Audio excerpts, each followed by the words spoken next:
14 साल की अन्वी हर दिन जंगल के किनारे खेला करती थी। एक दिन वो पेड़ों के पीछे भागते हुए गहराई में चली गई। तभी उसे एक चमकदार सफेद खरगोश दिखा जो बोल सकता था। खरगोश बोला, अगर तुम सच्चे दिल से खोजो तो जंगल अपने राज खोल देता है। अन्वी ने उसकी बात मानी और दोनों एक पुराने पेड़ की जड़ के नीचे पहुंचे। वहां मिट्टी में दबा था एक जादुई खजाने का डिब्बा। जब अन्वी ने उसे खोला तो उसमें स्मृतियों की रोशनी थी। उसकी माँ की आवाज जो अब इस दुनिया में नहीं थी हवा में गूंजने लगी। खरगोश बोला, यह खजाना सिर्फ चीजों का यादों का है और यादें कभी खोती नहीं। अन्वी मुस्कुराई। उसने खजाना नहीं अपनी माँ को पा लिया था। 12 साल का आरव हर शाम अपने पुराने घर की छत पर बैठकर पतंग उड़ाया करता था। एक दिन उसे छत पर एक पुराना जला सा लिफाफा मिला। उसमें लिखा था, अगर तुम सच्चे दिल से कुछ पूछो जवाब मिलेगा, बस आंखें बंद करो। मजाक समझकर उसने आंखें बंद की और कहा, क्या मेरे पापा कभी वापस आएंगे? जैसे ही उसने आंखें खोली, सामने एक अजीब सा बूढ़ा जादूगर खड़ा था। लंबा कोट, लंबी दाढ़ी और आंखों में चमक। जादूगर बोला, कुछ सवालों के जवाब मिलते नहीं, बनाए जाते हैं। तैयार हो? आरव डरते हुए बोला, किस चीज के लिए? जादूगर मुस्कुराया और चिट्ठी हवा में गायब हो गई।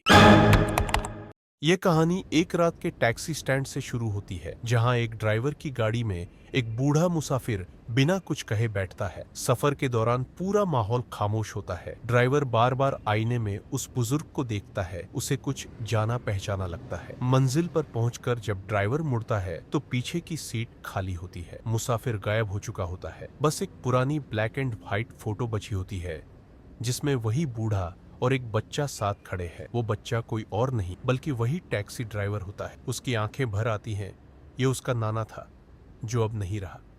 कुछ रिश्ते वक्त से नहीं, यादों से जुड़े होते हैं।